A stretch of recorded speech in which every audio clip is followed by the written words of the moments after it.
querías invitar a alguien porque siempre se habla de los veteranos. Y cuando se habla de veteranos se habla de hombres masculinos, soldados. Y nosotros queríamos traerla a ella.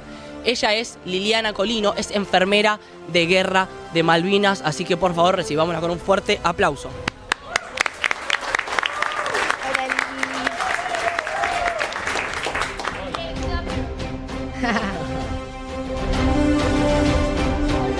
Muchas gracias por venir. Bienvenida. Muchas gracias por venir. Hola, Con la camiseta. No, nada, hermoso. Bienvenida. Hola Lili, si querés te puedes poner los auris para que Los auris y el mic, así te escuchamos bien. Controlamos el volumen de acá, no sé si está muy alto o ahí está mejor. Está muy alto. ¿Muy alto? Bien. ¿Ahí está mejor? Ahí está Excelente, perfecto. Primero, Liliana, hola, bienvenida. Me gustaría que te presentes para un montón de gente. Nosotros tenemos una audiencia que son chicos muy chicos, que obviamente no habían nacido en el momento de Malvinas. Y por ahí muchos no saben. Así que me gustaría que te presentes con ellos. Bueno, mi nombre es María Liliana Colino. Soy veterana de guerra de la Fuerza Aérea Argentina. Como personal militar femenino, fui desplegada al Hospital Rubicable en Comodoro Rivadavia. Realicé evacuaciones aeromédicas en avión Merlin de terapia intensiva dentro de la costa patagónica y evacuación aeromédica en Hércules C-130 de Puerto Argentino a Comodoro Rivadavia. Bien. Lo raro de todo esto, que a ustedes les parece lo más normal, es que en el año 80 no había mujeres en ninguna fuerza armada ni de seguridad. ¿Eso por qué? Porque las profesiones estaban muy estigmatizadas. Había profesiones de hombres y de mujeres. Claro. Vos fíjate, yo estudié 2 carreras al mismo tiempo. Estudié enfermería, que era junto con el magisterio la profesión típicamente femenina. Claro. Y estudié veterinaria, que era típicamente masculina. Ah, mirá. En mi comisión éramos más que 2 mujeres. Wow, ¿en el año? Ahora, yo ingresé en el año 76. Mirá. Entonces, vos tenés que tener en cuenta, ahora, la colación de grados última, hay más mujeres que varones Tremendo. veterinarias. O sea, fuiste de las pioneras en Argentina en estudiar esa rama de la En medicina. realidad, fui una transgresora en la que nunca estuve de acuerdo con la sociedad que me tocó vivir. Esa es la realidad. ¿Siempre fuiste así, desde adolescente también? Rebelde siempre. Bien. Ahora vos explicame cómo. De ser rebelde fui a parar a las Fuerzas Armadas. Uno diría, claro, uno rebelde no quiere saber nada con el país, ni con el gobierno, ni con nada. Bueno, pero era un desafío. Era un desafío porque era meterse en un mundo típicamente masculino, Claro. como era el de las Fuerzas Armadas, ¿viste? Ten en cuenta que la primera que incorporó fue Fuerza Aérea. La Armada y el Ejército lo incorporaron recién a fin del 82. Y Gendarmería recién en el 2007. Wow. Increíble. Entonces, viste, es como que es un largo camino, como decía la propaganda de los Virginia Slims, ¿no? ¿Cuántos, en el 80, cuántos años tenías vos? En el 80 tenía 23. ¿Y cómo fue que fuiste, cómo es? Yo te voy a preguntar desde la ignorancia y la curiosidad Sí. absoluta. ¿Cómo te convocan para ir a esta guerra? Bueno, yo había ingresado en el 80 como personal militar femenino, es decir, había hecho el curso de instrucción militar, porque yo ya era enfermera, ya tenía secundario completo y universitario. Entonces, haces un curso de instrucción militar y te dan un grado. Bien.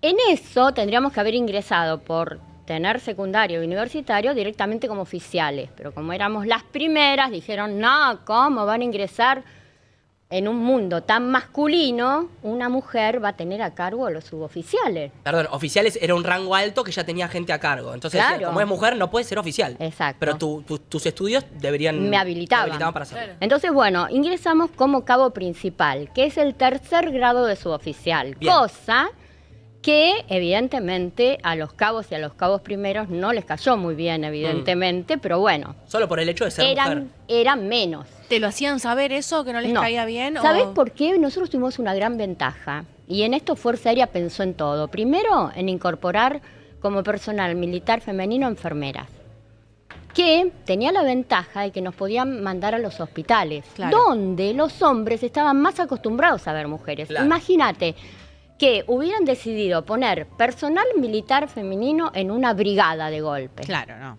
Hubiera sido un choque caótico. Era rarísimo para el momento. Claro, no entraba en la mentalidad. Entonces, bueno, eso influyó, ese ir de a poco influyó para que se pueda hacer, ¿no? Claro, perfecto. Y entonces, me dijiste, en el 80 estudiaste, fuiste Sí. a hacer, ¿cómo era el puesto que te dieron al final? Que Cabo no era oficial? principal. Cabo principal. ¿Y llegaste a dónde? Bueno, entonces cuando terminé el curso de instrucción militar, me mandaron al Hospital Aeronáutico Central como enfermera jefe de terapia intensiva, trasplante renal y quemado. Uf, Wow. Ahí, pero yo tenía experiencia en terapia. Así qué que... fuerte eso. Sí, pero ya tenía experiencia en terapia. Es decir, a mí me gustaba terapia y realmente siempre me gustó, como especialidad me gustó terapia. Bien. Que es como terapia, es como un estado gravísimo de las Sí. personas. Es así. Mm. Bueno, y en el 82, cuando se declara la guerra, Fuerza Aérea manda un primer grupo de 5 enfermeras militares entre el 10 y el 28 de abril a colaborar en el armado del Hospital Rubicable. Perfecto, ¿que dónde lo iban a poner? En realidad, en un principio estaba destinado a ir a Puerto Argentino. Bien. Pero los ingenieros de Vialidad Nacional que estaban en Puerto Argentino hicieron mediciones y dijeron que ahí se iba a hundir por la turba, como es muy pesado el Hospital Rubicable, ¿viste? Porque es todo de metal, se iba a hundir. Entonces decidieron dejarlo en Comodoro. Ok. Alabado sea Dios, Mm, porque si no lo hubiéramos perdido. claramente. Claro. Si no, hubiera quedado en Malvinas y no lo hubiéramos tenido cuando fue el COVID, que justamente se usó para atender a los pacientes de COVID. Perdón, Puerto Argentino, para los que no saben, está ahí en Malvinas. Está al norte de la isla Soledad. Perfecto. Está allá arriba de todo. Perfecto. Lejos de todo. Pero dentro de Malvinas. En la punta. En lo más cerca de Argentina, digamos. no, Lo más cerca de acá. no, lo más lejos de Lo más lejos, Argentina. perfecto. Está en la punta norte. Perfecto. En realidad, Puerto Argentino es el único puerto. ¿Por qué? Porque ahí la ADE había construido una pista. En realidad en Malvinas no había nada. La ADE construyó una pista y esa es la pista que se usó. Ok. En realidad la tuvieron que agrandar antes de la guerra, tuvieron que agregarle paneles porque el Hércules no podía carretear ahí, no había suficiente espacio. Perfecto, no había distancia suficiente para que vuele. Exacto, pero bueno, esa era la única pista que había en las Malvinas y estaba allá, Ok, entonces armaron ¿cómo se llama el hospital? ¿No que me dijiste? reubicable. Sí, lo armaron, lo dejaron en Comodoro porque no podía ir porque se estaba. Exacto. Y entonces se ubicaron las 5 enfermeras que las Ahí, habían convocado. y más ahí. los varones. También hubo Perfecto. enfermeros varones, médicos, anestesistas, bioquímicos, odontólogos, todo. Cuando esto fue entre el 10 y el 28 de abril. El 28 de abril vuelven esas 5 enfermeras y vamos otras 5. Y hasta ese momento nadie se enteraba lo que era la guerra. No, hasta ese momento venía todo bien. Todo perfecto, Los era diarios sacarse acá. fotos, estar con los periodistas, que las revistas. En los diarios acá decían venimos ganando. está No, así. venimos ganando, no se decía, pues no había No había empezado. nada, todavía no había nada. En realidad la idea no fue hacer una guerra, la idea fue ocupar las Malvinas para que por tratado internacional se reconozca que Argentina tenía intención de recuperarlas, que no las Perfecto. había olvidado. Perfecto. Esa es el objeto de ocupar las Malvinas. Perfecto, La idea no era hacer una guerra, por eso es que, bueno, todo se precipitó después. perfecto. La idea era estar ahí para que. Eso, para La ocuparla. ocupamos, nosotros les volvemos a repetir que nos pertenecen, que ustedes las usurparon, nos pertenecen. Hasta ahí. Pero después se desmadró todo. Y vos llegaste, fuiste las 5 mujeres más. Ah, claro, yo llegué el 28 de abril. Hasta el 28 dijimos, bueno, está bien, viste, todo bien. Ahí nos pasábamos arreglando, limpiando, viste. Nada. No sabían El nada. 1 de mayo, bautismo de fuego, Fuerza Aérea. Y ahí nos cayó la ficha de lo que es la guerra. Claro. Porque bombardearon la pista, porque murieron soldados, murieron pilotos. Eso fue todo el 1 de mayo. El 1 de mayo la obsesión fue la pista de Puerto Argentino. Mirá. Siempre la obsesión de los británicos fue la pista de Puerto Argentino porque era la manera Para de llegar. cortar el puente aéreo. Claro. Claro. Era la manera que tenían para llegar. Era la única, porque si no era todo por mar. ¿Y No vos dónde había estabas forma. en ese momento ahí? En Comodoro Rivadavia. Ok, perfecto. Bueno, Pasa el 1 de mayo, todos mal, angustiados, ¿viste? 2 de mayo, hunden el crucero.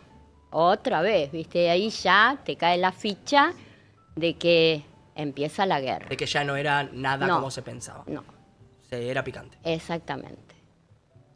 Y ahí, ¿cuándo fue donde tuviste que poner el cuerpo al trabajo de verdad y ver cosas que me imagino... En realidad, al principio no se recibieron cosas muy graves, sino más bien accidentes, ¿sí? De repente, problemas, viste, de repente con el manejo de armas o con uno que, viste, de repente tenía gastroenteritis o bueno. El manejo de armas decís porque también eran niños los que estaban... No eran niños. Ah, no habían niños, no eran Niños 18... no. Bueno, 18 años no son niños. está bien, perfecto. pero muy digo, son joven. niños, digo... Vamos a ver, los jóvenes ingleses sin tenían 16. Wow. Mirá, ¿Pero ¿en estaban serio? preparados? No. Lo que tenía entendido era que habían jóvenes de 18 años que Bueno, no estaban ni preparados. No, no es así. Ok. En la época, y mirá que yo esto lo estudié Lo viviste. y lo viví Sí. y lo palpé. En la época de la conscripción, estoy hablando de allá hace lejos, y hace tiempo, los 2 primeros meses se hacía puramente instrucción militar. Ok. Es decir, te tenían salto de rana, cuerpo a tierra, armado de arma, de acuerdo a la brigada, a la base o al escuadrón o donde a vos te toque estar, era el arma que aprendías a manejar. Y por esos 2 meses nada más que hacías eso. Ahora después de esos 2 meses, te olvidabas de la instrucción militar y entonces te mandaban a la cocina, a ser secretario del teniente, al lavadero, al parque, lo que sea. Los 2 primeros meses, vos fíjate que justo agarrar los 2 primeros meses de instrucción. Sí. ¿Sí? Es decir, que no es durante todo el año que estás haciendo la colimba que tenés instrucción militar. No, no. No era así. 2 meses. Claro. Entonces, todos tenían conocimiento de arma, del arma a la que iban Que las que iban a usar. exactamente según el lugar. Ahora hay que tener en cuenta otra cosa, también re importante, que todo el mundo dice, pero en 2 meses no se puede aprender. Espera, en 2 meses lo único que aprendes es la práctica de cómo armar, desarmar y apuntar y limpiar. Táctica y estrategia no depende del soldado. Táctica y estrategia dependen de los oficiales y los oficiales. Y nunca los soldados estaban solos en ningún lugar. Ok. ¿Sí? Seguían instrucciones. Siempre. Nunca hubo un grupo de soldados solo en ningún lugar. Mm. ¿Cómo fue entonces el momento en el que me dijiste que los primeros que atendiste eran accidentes, Sí. pero en un momento ya no eran simplemente No. accidentes, sino ataque de los ingleses? Claro. Cuando se produce el desembarco inglés, viste que ese sí fue por negligencia de Menéndez, porque a él le habían avisado que iban a desembarcar y él dijo, no es importante ahí, van a venir por Puerto Argentino y los ingleses nos la dieron por atrás directamente, Eran muchísimos, ¿no? pero aparte buques, aviones y fuerzas terrestres, todo. El problema es que justamente ahí en la Bahía San Carlos, que es donde desembarcaron, había nada más que 10 hombres Mm. que avisaron. Subestimaron mandaron. ese ataque. Lo subestimaron y eso fue el primer error que se cometió en la guerra. Vos ahí estabas en Comodoro. Yo estaba en Comodoro y ahí viajé. Perfecto. En Comodoro estaba este cuerpo de médicos y enfermeros Ujú. recibiendo o esperando instrucciones Sí. de todo lo que pasaba en la isla. Exactamente. Entonces, bueno, cuando se produce el desembarco, el hospital de Puerto Argentino pide una evacuación masiva. Y porque empezó a haber, empezaron las luchas cuerpo a cuerpo, empezó a haber más heridos. Bueno, entonces viajamos, ya en ese entonces, ya los viajes empezaron a ser diferentes. Antes, viste, se viajaba de día, el puente aéreo se hacía de día, aterrizaba el Hércules, todo lo más tranquilo. Esto de Comodoro a la isla. A la isla, a Puerto Argentino. Ahora, cuando se produce ya esta zona de exclusión, ya los vuelos empezaron a hacer nada más que a la madrugada, con silencio de radio, a ras del mar, porque no solo los aviones de combate iban a ras. La gente cree que los aviones de combate son los que iban a ras del mar. El Hércules iba a ras del mar también. ¿Sabes lo que es mover un Hércules? Que Pesadísimo. nosotros le decimos la chancha, porque es un avión grandísimo. ¿Sabes lo que es moverlo a ras del mar? ¿Vos cuántos años tenías ahí? 26. ¿Cómo? ¿Qué sentías en el cuerpo? ¿Qué pensabas? ¿Ese es el Hércules? Ah, estábamos grabando imágenes, ¿no? Yo no me estaba Sí, dando ese es cuenta. el Hércules, justamente. ¿Qué sentías vos como una Pero que le decía, una piba de 26 años, que supongo que ya es mujer, pero bueno, yo lo puedo pensar como... Luli, ¿vos cuántos años tenés? Sí, 23. 23, 3 años más que ella, afrontando una situación tan fuerte, tan importante, y vos teniendo que tener templanza para actuar y no... ¿Qué sentías en ese momento? Mira, primero sentí una responsabilidad total. Yo me sentía absolutamente responsable. Y por otro lado, ¿sabes qué pasa? Que la misma adrenalina te hace actuar. Claro. No tenés mucho tiempo para pensar. Vos actuás por adrenalina. Adrenalina, miedo, lo que vos quieras ponerle. Pero todo eso es lo que te lleva a actuar, ¿no? No es que vos te lo proponés de determinada manera. Sí, es como que algo te posee y no estás siendo consciente de tus... Sí, vos hacés lo que el momento te pide que hagas. Sí. Y vos en esa instancia, porque yo tengo entendido que, bueno, muchos de los combatientes no podían, por supuesto, comunicarse ni con sus familiares, o bueno, desde acá les decían Sí, que manden cartas y mandaban eso nunca cartas, llegaba. sí. ¿Vos No, podías llegaban. comunicarte? Yo te digo que sí. Bueno, nosotros podíamos comunicarnos una vez por semana por radio, íbamos a la brigada y por radio teníamos 2 o 3 minutos para comunicarnos. Ok, perfecto. O sea No, que pero nosotros en el Hospital Rubicable no teníamos comunicación. Claro. Que me imagino que debe haber sido como muy desesperante también como esto, tener que alejarte de tu familia. Más porque yo siempre viví con mis viejos, ¿viste? Claro, porque eras chica igual, más allá de que Sí, ya eras adulta. pero digo, igual siempre viví con mis viejos, ¿viste? Hasta que me casé viví con mis viejos. Claro. Leí por ahí- Entonces era medio raro, ¿viste? Me imagino. Pero de todas maneras, ¿vos sabés cuál es la diferencia? Que Fuerza Aérea te va preparando. Porque como cuando vos entras en estos lugares militares, vos tenés que salir en comisión, ¿viste? De repente teníamos que ir una semana en comisión a La Rioja para hacer atención primaria de salud con el Hospital Rubicable. Otra semana teníamos que ir 2 días a Chaco para hacer... Entonces es como que mi familia se fue acostumbrando a que yo desapareciera transitoriamente, cosas que antes no estaban acostumbrados, evidente. Pero Esto es diferente. acá fue diferente. Sí. Obvio. Primero me fui 35 días todos corridos. Y en realidad ellos se enteraron de que yo fui a Malvinas un año después. ¿Por qué? Ah. Porque yo no se lo dije. ¿Por qué? Pues no quería preocuparlo. Mm. Se enteraron cuando Fuerza Aérea me condecoró el 1 de mayo de 1983, que es cuando fue el bautismo de fuego de Fuerza Aérea, se hace un acto conmemorativo. Entonces nos condecoraron a todos, junto con los varones, me condecoraron, invitaron a mis padres. Sí. Y ahí se enteraron. Wow. Mi mamá se puso a llorar, ¿te podés Sí. imaginar? Y entonces yo dije, mi mamá dice, ¿pero cómo? Y yo le digo, ¿para qué te lo iba a decir? Si ya estás llorando ahora, que yo estoy acá delante tuyo, mirá si te lo decía cuando yo estaba allá. ¿Qué sentís vos siendo veterana de la guerra más importante de este país ahora, muchos años después? Yo siento que tenemos una misión fundamental, los veteranos. Tenemos la misión de convertir Malvinas no en una guerra, sino en el futuro del país. No tenemos que enfocarnos en Malvinas como guerra, porque no está bien eso. Las tenemos que recuperar diplomáticamente, pero para eso necesitamos que todos los jóvenes salgan de ese letargo que hubo durante tantos años de desmalvinización, ¿viste? Salgan de ese letargo y entiendan la importancia que tiene Malvinas para el futuro del país, para el futuro en cuanto geoestratégico, riquezas naturales, el agua, la Antártida. ¿Vos creés que es posible? Sí, de nosotros, de todos, mirá, depende de nosotros, depende de ustedes, los periodistas, y depende de los docentes. Porque ¿quiénes son los que influyen en la juventud? Es eso. Sí, es verdad. Entonces es fundamental que nos unamos entre los tres, porque los políticos ya tienen la mentalidad de la desmalvinización. Es inútil. Como que ya es una batalla que no la quieren ni pelear. No, es que no tiene sentido, porque ellos ya vivieron la desmalvinización. No vamos a cambiar la mentalidad de ellos. Mm. Pero sí podemos influir en la mentalidad de los jóvenes de ahora, desde jardín de infantes hasta universidad. Para mí son todos.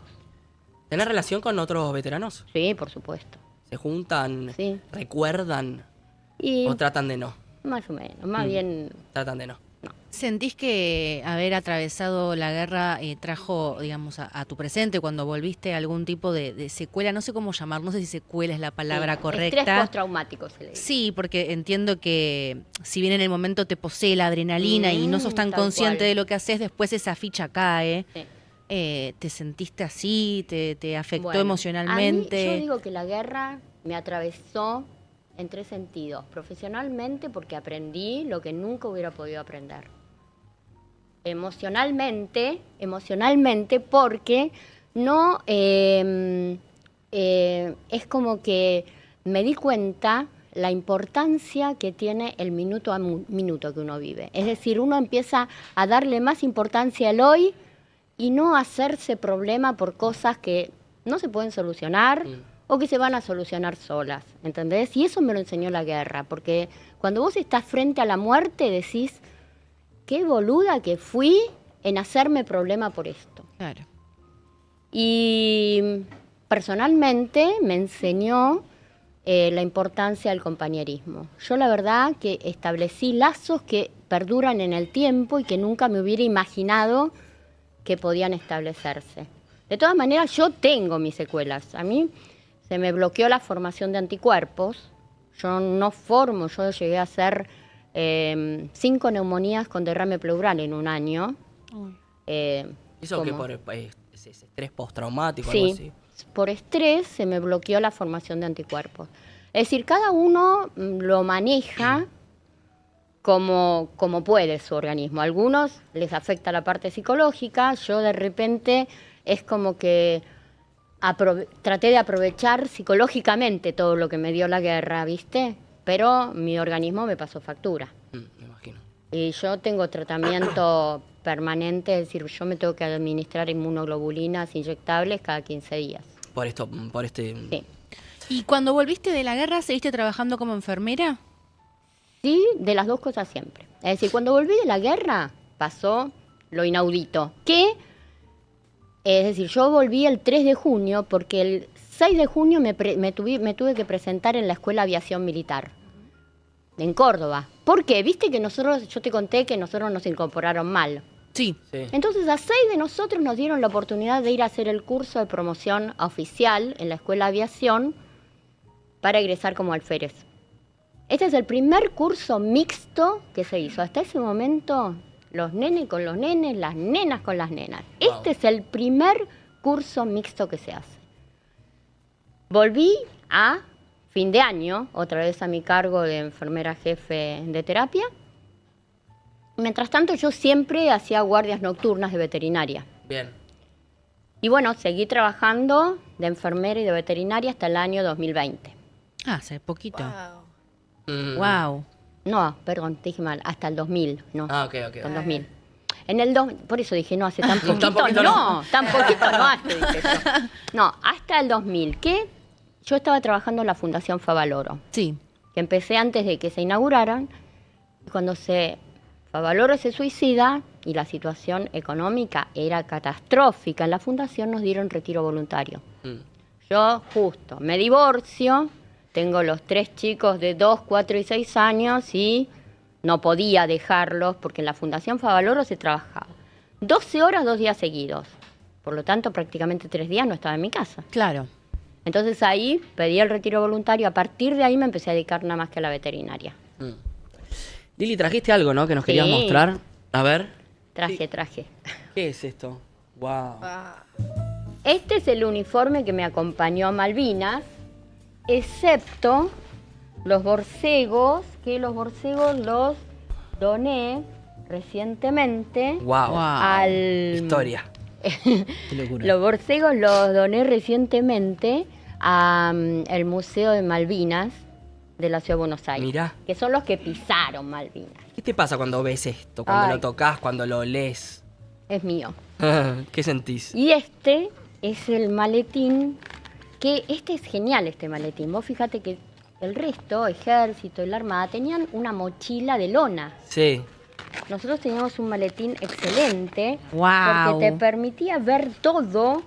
Entonces vos fácilmente podías sacar, aparte es impermeable, cosa que también es genial, porque con lo que ya era un desastre. Así que, excelente. En realidad, yo todas estas cosas las tendría que haber devuelto. Ahora Pero- no me las van a pedir ni se van a animar. Y no, me imagino Pero que las no. tendría que haber devuelto. Pero lo que pasa es que yo me fui enojada de Fuerza Aérea. Entonces no se animaron a pedirme nada. Lo único que devolví fue el casco y la pistola, la 9 milímetros. Lo único que falta es que te pidan estas cosas, basta. No me las van a pedir. Ah, ya está. Caemos todos. Porque yo, te digo, era la más antigua de la promoción. El escalafón estaba abierto y no me ascendían. Claro. Pasó, yo estuve 6 años en Fuerza Aérea y seguía siendo alférez. ¿Hasta cuándo iba a ser alférez? Iba a tener 90 años, iba a seguir siendo alférez. Tremendo. Entonces me cansé y me fui. Y estas son las medallas. A ver. Uy, a ver. Wow. Esta es la del Congreso. ¿Esto se la dieron cuando volvieron? Esta nos dieron en el año 92. Mira. Este es el pin que me condecoró Fuerza Aérea cuando hicieron el homenaje. No, Esta mirá. es la chapita que me acompañó toda la O guerra. sea, esta chapita vio todo. Esta chapita me acompañó Permiso. siempre. No, mira lo que es.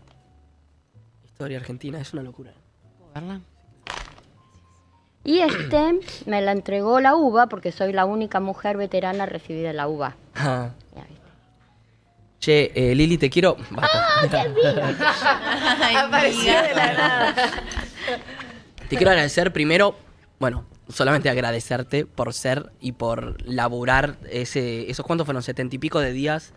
74 días. 74 días ayudando a gente que me imagino sin parar. Te quiero agradecer por venir acá, por dar este espacio y esta charla tan linda a un montón de gente que por ahí no tenía ni idea ni lo que había pasado hace 44 años. Y me gustaría que si le querés decir algo a un montón de chicos que nos están mirando, si querés decirle algo a ellos, es un lindo momento por ahí para... Bueno, por un lado, lo que quisiera decir fundamentalmente es lo que digo todo el tiempo, que Malvinas es el futuro del país por su importancia económica, por su importancia geoestratégica, por el Antártida, por el mar de Oces. Tenemos que hacer entender a los diplomáticos, de todos ustedes dependen, influir para que la diplomacia haga entender a toda América del Sur la importancia de Malvinas, porque si la OTAN ya está en Malvinas, si nosotros no hacemos algo, vamos a quedar expensas totalmente del hemisferio norte. Y después, bueno, quería agradecer a Malvinas el Futuro, que siempre nos acompaña muchísimo. Es un grupo que hace... vos vas a encontrar en las calles, generalmente en las esquinas, en las plazas, que hacen murales. Y yo creo que eso también influye, porque un chico que ve el mural... Sí, recordar. Exactamente. Sí, y pregunte, se informa. Exactamente, Sí, sí, qué sí. se trata y por qué, ¿no es cierto? ¿Y qué pasó? Así que, bueno, y que nos acompaña muchísimo para que sigamos malvinizando. Gracias a ustedes. No, gracias, No, de gracias verdad. a vos. Un honor. Gracias a los Gracias. guijolos que están del otro lado escuchando en este momento. Gracias a Olga que nos da el espacio. Y mañana, día muy importante para el país. Y en Olga acá se va a hacer memoria y un homenaje. Así que gracias Lili y a todos los veteranos por Ay, sí. bancar la parada acá en Argentina.